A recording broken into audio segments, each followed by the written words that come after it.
Hey everyone, so we've had some questions in the past about how we water our garden, and rather than spend an hour or two watering the whole garden, we want to enjoy the garden. So one way we do that is by doing irrigation. And rather than doing a whole irrigation system, we have a video on that. I'll link it up on top so you can go check that one out. But we're gonna add to our current irrigation system, and I know it may seem confusing with kits like this, a bucket like this, parts like these, and even sprinklers right there, but I'm gonna show you guys how to add a sprinkler system to a current irrigation system to make it that much easier. In the meantime though, we're gonna head over to the front to see what Angie's doing, because I know she's transplanting some hollies, getting those containers ready for some more flowers later this week. So let's go ahead over there and check out what she's doing. So what are you working on over here? The hollies, they're coming out. So yeah, what you're doing, the drip already? Yep. Okay, so you explain to them what we're up to? I said you were transplanting some hollies over here. Yeah, because we have a small garden, we go ahead and like just change up things a lot all the time, so that way we can enjoy a lot of different things. And this past fall, we went ahead and planted hollies up front so we could have winter interest. And they did amazing. And I know we were supposed to do a video on going back to these guys and seeing how they actually did through the whole winter, because we have them out in the front where they're just completely exposed to everything. And these guys were here called inkberry hollies. They're from Proven Winners, and they grow in a very compact habit. And they are very, very much like a boxwood. So anyone that has problems with boxwoods or anything, this is another alternative to having another type of plant, a holly that actually grows and looks like a boxwood. Of course, we have them here in containers, but they grow really pretty as in a hedge together, just like a boxwood does. And yeah, they wintered out really great. There was no damage, no windburn damage at all through the whole time. They're even blooming. This variety is a female, so we don't have the one that's for this one, the male variety, so they can pollinate. They are flowering though, but that's okay, because you know, we just wanted them so they could look pretty up here. Yeah, I don't know if Amber's wanted to. Don't want to make it any longer. I'm just gonna go ahead and take this one out. And it was so easy with this, the transplanter from Corona Tools. It's one of my favorites. I love it because of this right here on the sides. So I'm just trying to bring these out. And I want these pots so bad for what we're gonna grow in here with the annuals for this year. Got beautiful Proven Winners annuals that I'm just dying to put in here. And I fell in love with the white look. I never thought I would love white pots so much.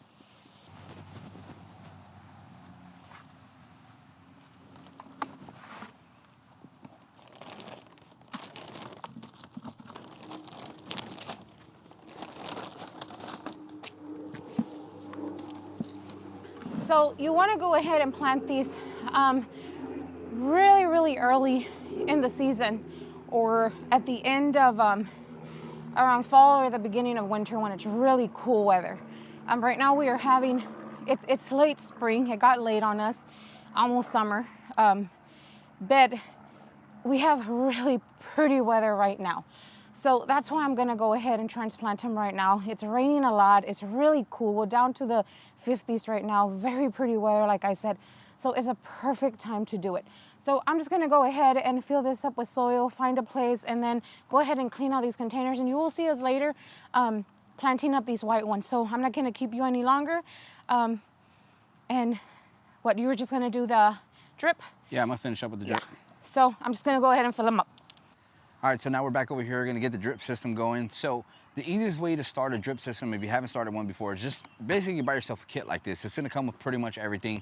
But if you have more garden than what you actually need this kit for, then you wanna invest in some other stuff, you know, some extra pieces. This bucket here, I don't think they sell it anymore where I got it from. I'll try to link it below just in case you guys wanna take a look at it. But this one comes with some extra pieces that you're gonna be able to use as far as adding to your current drip system. You got some more emitters here, you got some plugs, you got some stakes. Then it comes with pretty much, you have about 100 feet of this 1/4-inch irrigation tubing that you can use to extend some of your drip and stuff like that. And then you have these right here. Now these come in black or white. Now these are stakes that you can put in the ground. And on top here, you can add an actual, almost like a sprinkler system. And they sell a bunch of adapters for it. Like for instance, this one's a spinning, basically it's like a sprinkler system. It spins and it shoots water out on both sides for a whole 360 degrees actually, not just both sides. And then you have other pieces where you can add that they'll insert or flip, and you can do you know, sideways spray, just a half circle spray or a full circle spray. So there are a whole bunch of pieces you can actually buy to add to your irrigation system. For one, you don't need the same brand or type. As long as they fit in 1/4-inch tubing or 1/2-inch tubing, whatever you're using in the garden, as long as these emitter pieces or stakes or whatever the case is fits into that tubing, you'll be able to use just about any brand. All right, so I'm gonna set all this stuff aside real quick so I can show you what's in this box.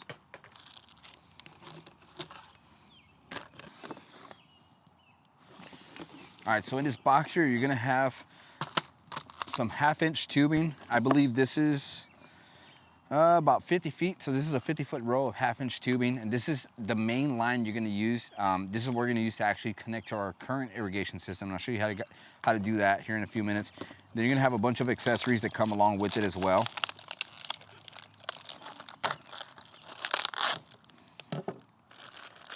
All right, and then you have all these extra accessories that come with it as well. This is basically an accessory pack to get yourself started with the irrigation system. I'm just gonna use these pieces to add on to our current irrigation system. And then you have your instructions there, what it comes with, the guide.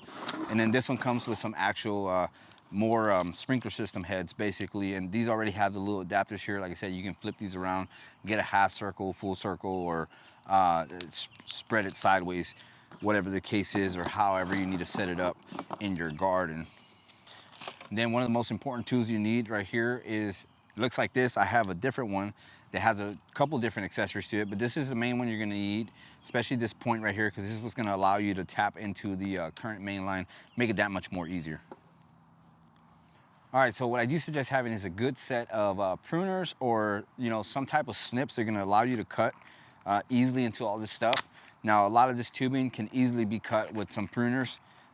If you don't want to damage your pruners, get some snips or maybe some scissors. Scissors are going to make it a little bit harder, but with the tension on pruners, it's going to make it that much easier to cut. So let's go ahead and head over real quick so I can show you guys how I'm going to add to our current irrigation system.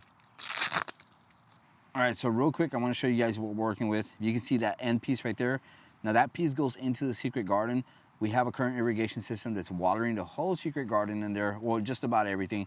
But what we're gonna do is we're gonna add to that piece there, and then we're gonna run it all the way down here, because as you can see, there's a lot of garden, plenty of garden that needs to be watered, and this would take up about a whole hour and a half of our day just watering every single thing out here and making sure it gets adequate water. So we're gonna run that 50-foot line all the way through back here so we can just tap into it wherever we need to. And as you can see, it goes all the way over here, all the way to the roses. And then maybe we'll add a couple of emitters to these hydrangeas right here. We just recently moved these right here, the limelight tree, and then another limelight right there. And we have, again, a whole bunch of stuff back here that just needs to be watered.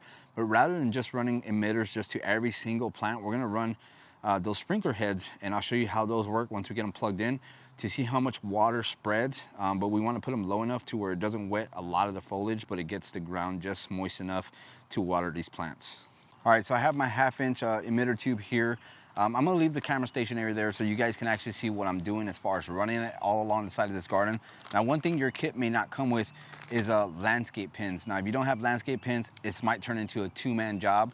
Someone to hold the line for you while you're trying to stretch it out the other way. What I'm gonna do is I'm just gonna run the line, use the landscape pins to tack it down while I run the rest of it towards the connection over here at the bottom.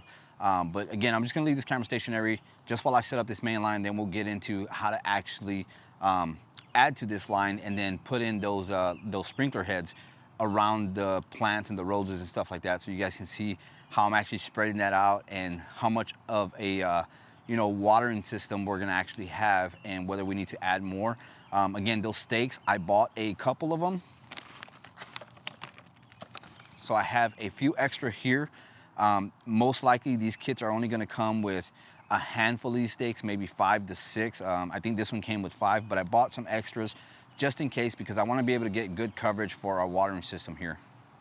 All right, now one thing I want to mention is if you're doing this in a hot day, right now it's nice and cool, but if you're doing this on a hot day, you don't want to leave this tubing out in the sun because it'll start to melt really, really fast if it's not covered, meaning if it's not behind the plants or anything like that, covered from some sun, and it's just out here in the open in the hot sun, it'll start to melt fairly quickly. That's one thing I do want to note to you guys if you're doing this in the hot sun.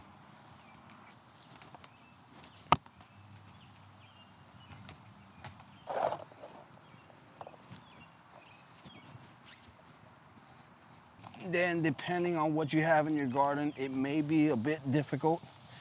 For instance, we have this climbing rose right here that we don't want to disturb too much, so we're going behind it, and that, again, that may make it a bit difficult trying to get this through there and around a bunch of the plants you have in your garden. Just be very careful on how you actually do it without breaking anything. Again, it's not too crazy, but again, another little thing to be careful with when you're setting up your drip system.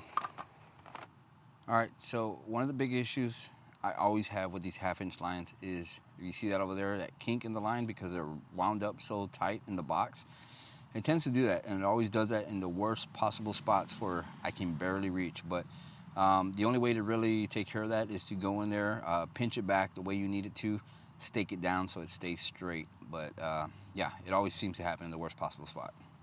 All right, so I have my line ran all the way to the back here. Next thing I want to do is I want to get this piece right here. I'm going to adapt it to the current irrigation system right here. So I'm just going to insert it here. And this is just basically splice it into the new one. All right, so we get our new line and just plug it right into the old one. And that's all connected there. All right, so I've gone around, laid out all my sprinkler heads where I want them. I've got about a good 10 going on because I want to get good coverage all through this bed over here. And so let's just show you how to put those in there real quick. I did want to show you the sprinkler heads. So this is what they look like. And on the tops here, you have all these attachments. Like I said, you can just switch them out. They go right on top here. And depending on what attachment you have, like I said, it'll do a 360, half circle, shoot to the side, a smaller circle, whatever the case is.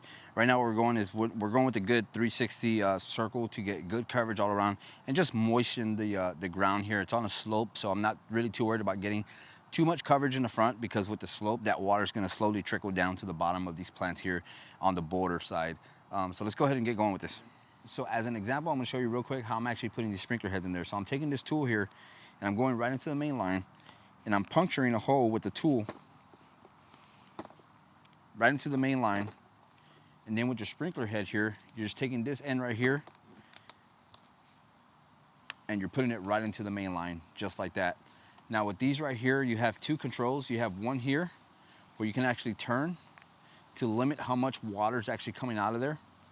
And then on this end here, you have a knob here as well that's gonna be able to close it, open it, whatever the case is, real quick and easy. So we're just gonna go ahead and put the rest of these lines here and then we'll come back at the end and show you what it actually looks like once it's turned on. All right, so it didn't show me completing all the sprinkler heads, but I got them all in. The last thing we did was at the end of our tubing is we got this piece right here that comes with most of the kits. All we did was insert it to one end here, bent the tubing, and just put it right back through there.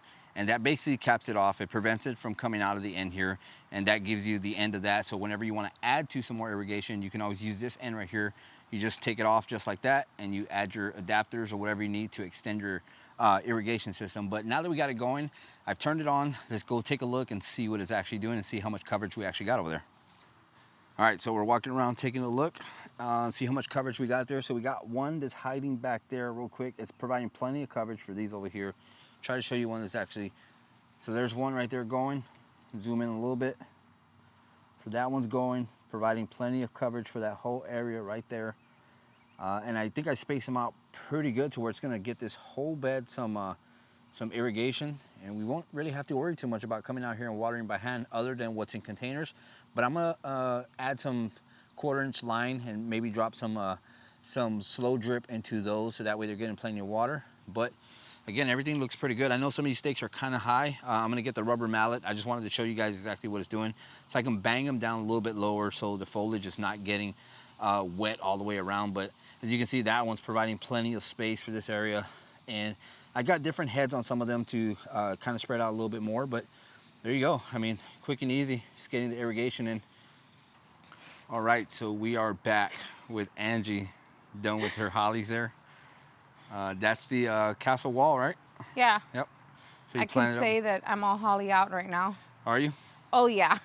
These pots are huge. And there's the two inkberries she got in containers. Yeah, the pots don't look huge, guys, but they're deep. So I know they'll be in here for at least another season. Very happy, the hollies. But yeah, those are the inkberry hollies. Showed you that in the beginning. And then this right here, castle wall, I had them by the what was the other name of the hollies? Castle Spire? Castle Spire, which are the females, and this one right here is a male. And I almost lost him. And thank goodness I already came around and got him done, potted him up, because he was filled with ants inside his root system. Oh. Yeah, so yeah, I had to go ahead and wash him out and clean him out, all that stuff.